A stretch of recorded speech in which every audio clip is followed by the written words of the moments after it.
গফরগাঁও উপজেলা শাখার বাংলাদেশ জাতীয়তাবাদী মহিলা দলের অফিস উদ্বোধন। গফরগাঁও উপজেলা হাসপাতাল রোড সংলগ্ন বাংলাদেশ জাতীয়তাবাদী মহিলা দলের অফিস উদ্বোধন।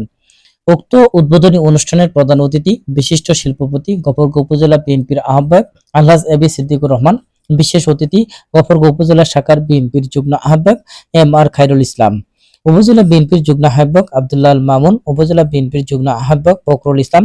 উপজেলা বিএনপির যুগ্ম আহ্বায়ক জালাল উদ্দিন, উপজেলা বিএনপির যুগ্ম আহ্বায়ক আজিম উদ্দিন, উপজেলা মহিলা দলের সভাপতি আফসানা মিমি,